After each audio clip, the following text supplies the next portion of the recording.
Hello student, welcome to my study channel শিক্ষা দিশারি। আজ আমরা পুষ্টিতে ক্যালসিয়াম সম্পর্কে জানব। তো ক্যালসিয়াম সম্পর্কে আমরা কিন্তু আগে ক্যালসিয়ামের গুরুত্ব এগুলো জেনে নিয়েছি। তো আজকে আমরা জানব ক্যালসিয়াম শোষণে সহায়ক উপাদানগুলি কী কী। ঠিক আছে, আমরা যে খাবার খাই সেই খাবারে ক্যালসিয়াম থাকে। তো সেই খাবারে যে ক্যালসিয়াম থাকে সেই ক্যালসিয়ামগুলোকে শোষণে সাহায্য করছে কোন কোন উপাদানগুলো, সেগুলো আমরা একটু দেখে নেব। দেখো, ভিটামিন ডি, প্রোটিন এবং অ্যাসকর্বিক অ্যাসিড ক্যালসিয়াম শোষণে সহায়ক। এছাড়া লাইসিন, ল্যাকটোজ এবং সাইট্রিক অ্যাসিড HCl ও ক্যালসিয়াম শোষণে সহায়তা করে। ফসফেট ও ফাইটিক অ্যাসিড, দেখো ফসফেট ও ফাইটিক অ্যাসিড ক্যালসিয়াম শোষণে বাধা দান করে। ঠিক আছে, এরা কিন্তু বাধা দান করছে। আর সহায়ক উপাদান কোনগুলো বললাম? Vitamin D, protein, ascorbic acid এগুলো। এছাড়া কি হচ্ছে? লাইসিন, তারপরে ল্যাকটেজ, সাইট্রিক অ্যাসিড, HCl এরাও কিন্তু ক্যালসিয়াম শোষণে সাহায্য করছে। কিন্তু বাধা দান করছে কি? ফসফেট ও ফাইটিক অ্যাসিড। কারণ ফসফেট ও ফাইটিক অ্যাসিড অদ্রাব্য ক্যালসিয়াম লবণ গঠন করে, ফলে ক্যালসিয়াম শোষিত হতে পারে না। 2 নম্বর দেখে নেব আন্তিক পদার্থের ক্ষারীয় ভাব। অন্ত্রের pH মাত্রা 7-এর বেশি হলে, অর্থাৎ তা যত বেশি ক্ষারীয় হবে, অন্ত্রে তত বেশি অদ্রাব্য ট্রাই ক্যালসিয়াম ফসফেট গঠিত হবে, ফলে ক্যালসিয়াম শোষণ ব্যাহত হবে।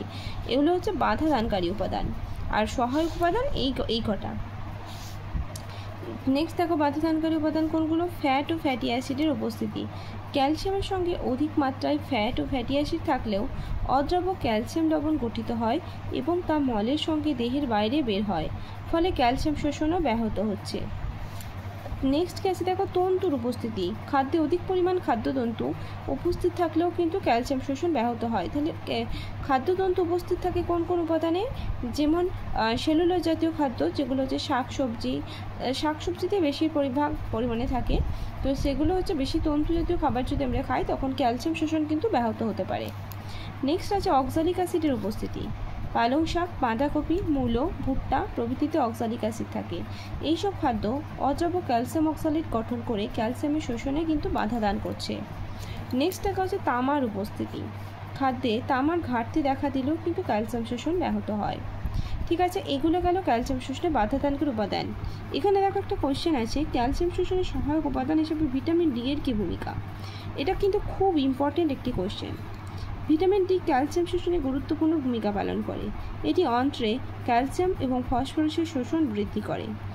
1.25 DCC ক্যালসিয়ামের বিশোষণ বৃদ্ধি করে এবং অস্থিতে পুনর্বিশেষণ বাড়ায়।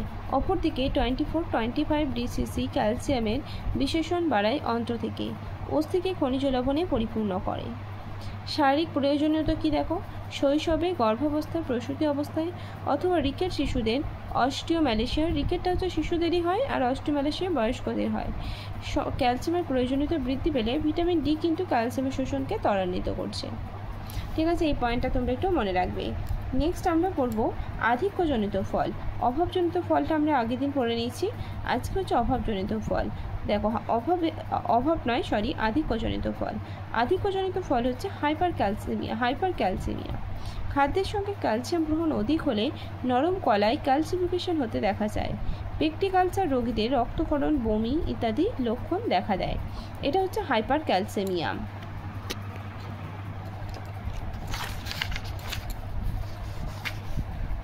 নেক্সট দেখা হচ্ছে কি ক্যালসিয়ামের জৈব উপলব্ধতা। এখানে দেখো, ক্যালসিয়ামের জৈব উপলব্ধতা বৃদ্ধি এবং হ্রাসের দুটোরই কারণ এখানে দেওয়া আছে। বৃদ্ধির কারণটা একটু দেখে নিই আর হ্রাসের কারণটাও আমরা দেখে নেব। দেখো, প্যারাথাইরয়েড হরমোন। এদিকে হ্রাসের কারণ কি? আচ্ছা, বৃদ্ধির কারণগুলো আমরা একটু দেখে নিই আগে। ভিটামিন ডি, পাকস্থলীতে নিঃসৃত HCl, দুধের ল্যাকটোজ, লাইসিন ও আর্জিনাইন অ্যামাইনো অ্যাসিড, দৈনিক ব্যায়ামের অভ্যাস, সেগুলো হচ্ছে ক্যালসিয়ামের জৈব উপলব্ধতা বৃদ্ধির কারণ। আর হ্রাসের কারণ যদি আমরা দেখতে চাই, অক্সালিক অ্যাসিড ও ফাইটিক অ্যাসিড, পালং শাকের যে অ্যাসিড থাকে সেটা, খাদ্যে অত্যধিক ফসফরাস যদি থাকে তাহলে, ভিটামিন ডি এর যদি অভাব ঘটে তাহলে কিন্তু হ্রাস পেতে পারে।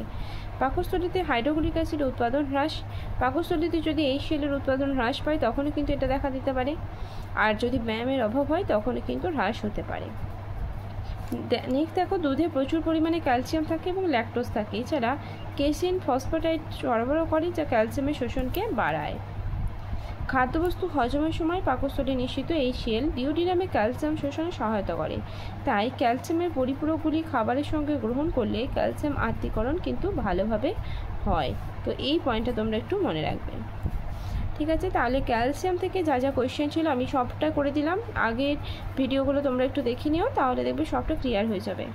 তো আজকের ক্লাস আমি এখানেই শেষ করছি। দেখা হচ্ছে নেক্সট ভিডিওতে। নেক্সট দিন আমি আলোচনা করব ফসফরাস সম্পর্কে। ওকে, থ্যাংক ইউ।